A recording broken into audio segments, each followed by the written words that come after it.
Les premières fois, ce qu'il faut savoir pour être prêt, Les premières fois marquent des moments cruciaux dans la vie de chacun. Ces expériences, qu'elles soient liées à la sexualité, au travail, à des choix personnels ou à d'autres étapes majeures, suscitent souvent des émotions intenses. Il est normal d'avoir des questions, des doutes et des appréhensions. Ce guide explore ce qu'il faut savoir pour aborder ces premières fois avec confiance, maturité et sérénité. Comprendre ses émotions et accepter l'appréhension. Lorsqu'on s'apprête à vivre une première expérience, il est fréquent de ressentir une montée de stress ou de nervosité. Ces émotions sont parfaitement normales. Elles indiquent simplement que l'événement est important pour vous. Plutôt que de les rejeter, apprenez à les accueillir. Prenez le temps d'explorer ce que vous ressentez. Est-ce de la peur, de l'excitation ou un mélange des deux?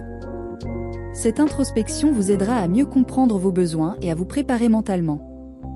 L'importance de se renseigner. La connaissance est un puissant antidote à la peur de l'inconnu. Pour toute première fois, qu'il s'agisse d'un premier baiser, d'une première relation sexuelle, ou même d'un premier entretien d'embauche, il est essentiel de s'informer. Cherchez des sources fiables qui répondent à vos questions.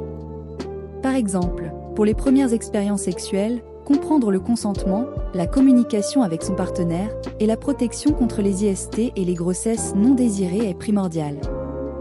Cette préparation renforce la confiance en soi et réduit l'anxiété. Se préparer physiquement et mentalement.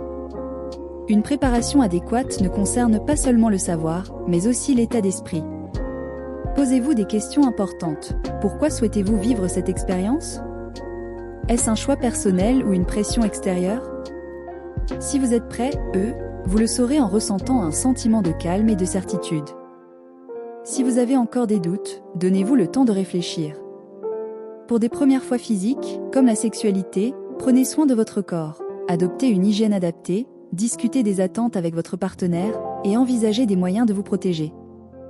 Cette attention à vous-même et à l'autre crée un cadre de respect et de confort. Communiquez avec des personnes de confiance. Partagez vos sentiments avec une personne en qui vous avez confiance, un ami proche, un parent ou même un professionnel. Parler de vos doutes et poser des questions peut grandement vous aider à surmonter vos craintes. Si le sujet concerne la sexualité, un médecin ou un conseiller peut vous fournir des informations adaptées et répondre à vos préoccupations sans jugement. Acceptez l'imperfection. Les premières fois ne sont jamais parfaites et c'est normal. Il est important de comprendre que ces moments ne doivent pas être idéalisés. Ce qui compte, c'est ce que vous ressentez et ce que vous apprenez de l'expérience. Si quelque chose ne se passe pas comme prévu, prenez cela comme une opportunité d'apprendre et de grandir. Ne soyez pas trop dur avec vous-même, chaque expérience vous rapproche de la confiance et de la maturité. S'écouter et respecter ses limites. Dans toutes les premières expériences, il est essentiel de rester connecté à soi-même. Si à un moment donné vous ressentez un malaise ou une hésitation, écoutez-vous. Vos émotions sont vos meilleurs guides. Il n'y a rien de mal à faire une pause, à dire non, ou à attendre un moment plus approprié.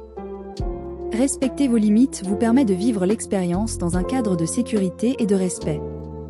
Conclusion, une étape, pas une fin en soi. Les premières fois ne définissent pas qui vous êtes, mais elles vous offrent des opportunités uniques d'apprendre et de grandir. Chaque expérience, qu'elle soit positive ou moins satisfaisante, contribue à façonner votre compréhension de vous-même et de vos besoins. Soyez patient avec vous-même et rappelez-vous que ces moments ne sont qu'un début dans votre parcours de découverte et de développement personnel.